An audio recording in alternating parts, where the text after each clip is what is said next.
से संसार। जिसके हैये में यानी हृदय में नमस्कार महामंत्र चलता है, उसके दुनिया भी कुछ भी नहीं कर सकता है, संसार बाल बाका नहीं कर सकता है।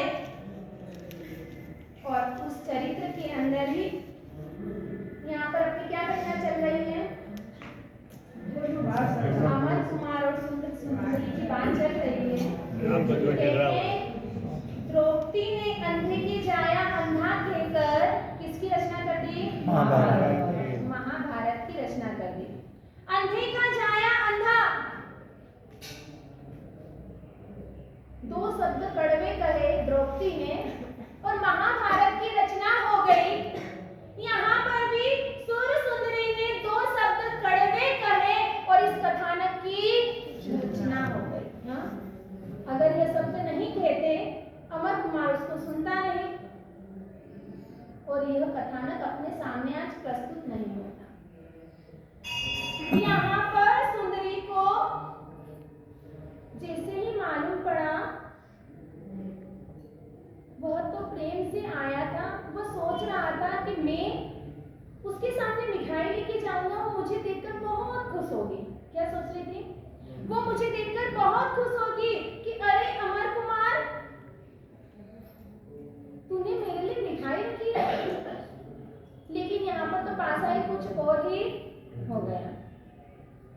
जैसे ही वो मिठाई लेकर आया और इधर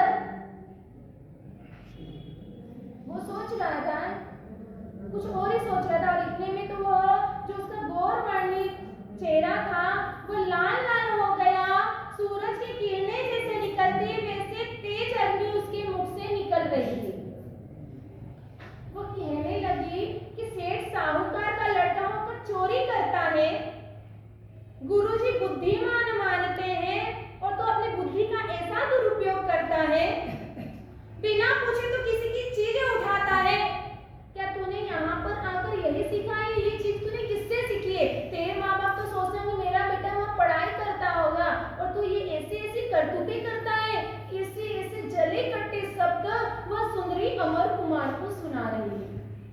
यहाँ पर वो अमर कुमार भी सोच रहा है, मैंने तो सोचा था कि ऐसा मैं जैसे ही कहूँगा, सबसे पहले सुंदरी मुझे देखकर वो मिठाई मुझे खिलाएगी और फिर खुद खाएगी और फिर हंसते हुए कहेगी कि कोई बात नहीं अमर, अब की बार तूने मेरे पैसे से दावत दी है, अगली बार मैं तेरे पैसे से दावत दूंगी। यह शब्द वो सुनने वाला था, उसके मन में यह आशा थी, लेकिन सारी आशाएं छिन्न भिन्न हो गई। वह सोचने लगा ये क्या हो गया, मेरी ही गलती जो मैंने एक राजकुमारी के साथ में मित्रता की है। राजा लोग तो घमंडी ही होते हैं, अभिमानी ही होते हैं, और बल्कि राजकुमारियां वह तो और भी ज्यादा घमंडी होती हैं। उन्हें थोड़ा ज्यादा ही अभिमान होता है। मेरी ही गलती जो मैंने राजकुमारी के साथ में मित्रता दोस्ती की है। यही सुंदरी मुझे कल तो चलते चलते जब हम स्कूल से पाठशाला से जब घर जा रहे थे तो मुझे सुंदरी कह रही थी कि अमर तेरे बिना मुझे अच्छा नहीं लगता है। और आज ये सुंदरी मुझे क्या कह गई? याद रखना, जब व्यक्ति को क्रोध आता है, गुस्सा आता है, तो वो अपना भान भूल जाता है। वह क्या कह रहा है उसे भान नहीं रहता है। क्रोध की अग्नि में वह तो जल रही है, वह सोच रही और कितना सुनाऊं और कितना सुनाऊं। मैं भी आपसे पूछ रही हूँ, आग में जल जाने से क्या होगा? आग में जल जाने से क्या होगा? हाँ, जख्म हो जाएंगे ना, जख्म हो जाएगा ना। ये शब्द सुनने में आ रहे हैं आपके भाइयों से? याद रखना, आग में जल जाने का मतलब केवल जलना नहीं होता, जल का मतलब पानी भी होता है। क्या होता है?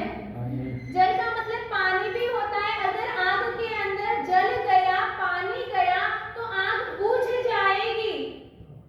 यहाँ पर क्रोध रूपी अग्नि में वह जल रही है।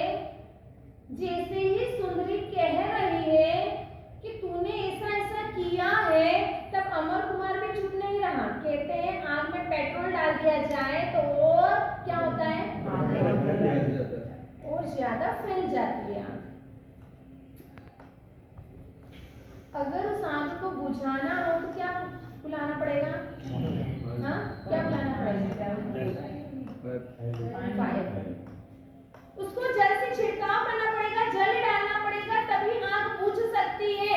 या अगर अपने घर पे कोई क्रोधी हो जाए या क्रोध करने लग जाए, गुस्से में कुछ कहने लग जाए, तो वहां पर हमें रिप्लाई नहीं देना है, हमें सामने से उसे जवाब नहीं देना है कि मैं क्यों चुप रहूं, ये कब से मुझे सुनाती जा रही, अब मुझे चुप रहना नहीं, मैं भी इसको क्या मेरा मुंह नहीं है, हाँ मैं कुछ कह नहीं सकता हूँ, ये नहीं होना चाहिए। अरे जो सुनता है वही सिद्ध बनने वाला है। उसने कुछ कहा, आपने भी कुछ कह दिया, तो बात बढ़ती जाएगी, उसका कोई अंत नहीं आएगा। चुप हो गए तो बात तो चुप हो जाएगी, शांत हो जाएगी। यहाँ पर वह सुंदरी बोल रही है, थोड़ी देर तो अमर कुमार ने सुन लिया, लेकिन अब नहीं रहा जा रहा। वह सोच रही है, अरे मैंने इसको क्या ऐसा बड़ा भारी कुछ कर लिया है, क्या इसका राज्य ले लिया है जो मुझे इतना सुना रही है। और उसी वक्त कह दिया कि मैंने तेरा कोई राज्य तो लिया नहीं है जो तू मुझे इतनी चली कटी सुना रही है, तुझे मैं भी लाकर दे दूंगा, मैं तुझे 70 कोड़ी लाके दे दूंगा। और उस वक्त उनके अंदर और लड़ाई चलने लगी, मुझे तेरी 70 कोड़ी नहीं चाहिए, तूने मेरे पास से लिया ही कैसे, मेरे आंचल में से जो श्राप कोड़ी बंधी हुई थी तूने बिना पूछे ली क्यों। जैसे ये कहा, अमर कुमार भी मन में सोच रहा है कि अरे मैंने आज उसकी आंचल में से 7 कोड़ी ले ली, वो मुझे इतना सुना रही है, ये भी तो मेरी कितनी बार नोटबुक ले लेती है, पेन ले लेती है, मैं तो इसे कुछ नहीं कहता हूँ, इसने मुझे आज इतना क्यों सुना दिया। और इतने में ही गुरुजी आ गए, पाठशाला चालू हो गई। अमर कुमार का दिल तो रो रहा था, कहते हैं एक बार तीर का घाव मिट जाएगा, लेकिन शब्द रूपी बाण का जो घाव है वह नहीं मिटता है, वह तो और दिल में घर करता रहता है। और वह सोचता है कि अब मैं इसके साथ में क्या करूं, मैं कैसे बदला लूं। अमर कुमार भी किताब के अंदर मुंह डाल के बैठा हुआ है, उसे शर्म महसूस हो रही है, वह कह रहा है, वह मन में ही मन में बातें कर रहा है कि आज सुंदरी ने मुझे इतने स्टूडेंट के बीच में, इतने विद्यार्थियों के बीच में आज मेरा अपमान किया है, अब इस अपमान का बदला तो मैं लेकर ही रहूंगा। यहाँ पर पाठशाला पूर्ण हुई और पूर्ण होने के बाद में दोनों चुपचाप, आज तो दूसरे विद्यार्थी भी बातें नहीं कर रहे, फिर दूसरों ने भी देखा है कि दोनों के अंदर एक जो प्रेम बना हुआ है, जो स्नेह है, एक जो प्रीति है उनके अंदर एक दूसरे के प्रति, और आज इन दोनों के अंदर जो लड़ाई देखकर सबके मन में चिंताएं आने लगी कि अब क्या होगा, ये दोनों एक दूसरे के बिना रहते नहीं है, और आज ऐसा हो गया, अब क्या होने वाला है आगे।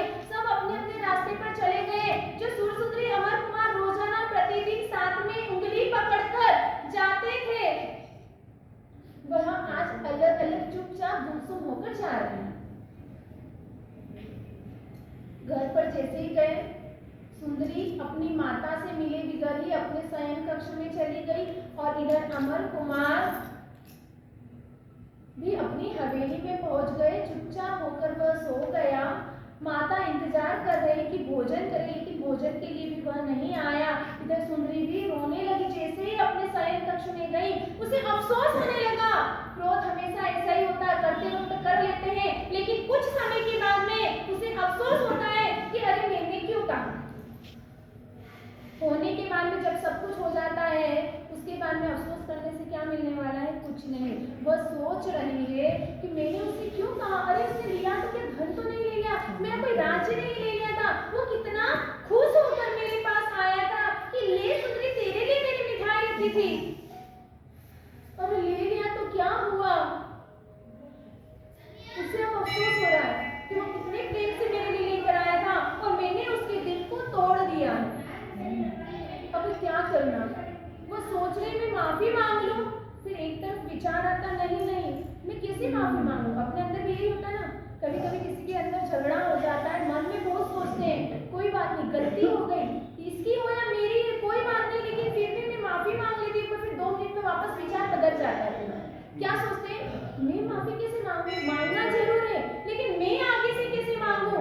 विचार अपने अंदर आ जाता है। अभी क्षमापना का पर्व चल रहा है, जो अंदर अपने अंदर वीर विरोध की जो गांठें हैं एक दूसरों के प्रति, भले बाहर से बातें करते होंगे, बाहर से बातें करते, लेकिन अंदर से जो मन मुटाव जो रहा हुआ है एक दूसरों के प्रति, वो हमें छोड़ना है।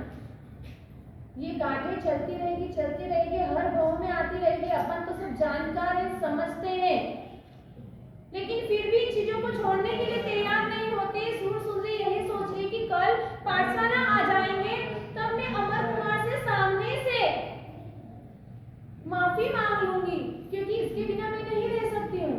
और तो पाठशाला के जो गुरु जी हैं वह भी इसकी इतनी प्रशंसा करते हैं, इतना उसका बुद्धि चातुर्य है, उसका चेहरा इतना सुहावना है, उसकी वाणी में इतनी मिठास है, हर पल हर क्षण वो मेरा ध्यान रखता है। और उसके दिल को मैंने ठेस पहुंचा दिया। नहीं, कल मैं जाकर उससे माफी मांग लूंगी। सुंदरी के मन में ये विचार चल रहे हैं। अब इधर अमर कुमार के मन में क्या विचार चल रहा है? अमर कुमार सोच रहा है, आज इतने विद्यार्थियों के बीच में इसने मेरे साथ में ऐसा कार्य किया जिसको मैंने इसका राज्य लूट लिया है। अब इस सुंदरी को मैं भी दिखा करूंगा, भले ही राजकन्या क्यों ना हो, मैं भी सेठ और साहूकार का बेटा हूँ, मैं एक कन्या का पुत्र हूँ, और मैं भी इसको इस राजकुमारी का घमंड उतार कर ही दिखाऊंगा। ये कह रही है 7 घड़ी में राज्य लेकर दिखा दूंगी, तो मैं भी देखता हूँ ये 7 घड़ी में राज्य कैसे लाकर दिखा देगी। अमर कुमार ने तो निश्चित कर लिया। क्या निश्चित कर लिया है? हाँ, मुझे बदला लेना है, मेरे अपमान का मुझे बदला लेना ही लेना है। अब उस अपमान का बदला किस तरह से लेना है? अब उसके लिए प्लानिंग तो बनानी पड़ेगी ना। एक बिजनेस चालू करना है अपने को। हाँ, बिजनेस चालू करने से पहले कितनी प्लानिंग बनानी पड़ती है। मुझे पहले तो किस मार्केट में दुकान खरीदनी है,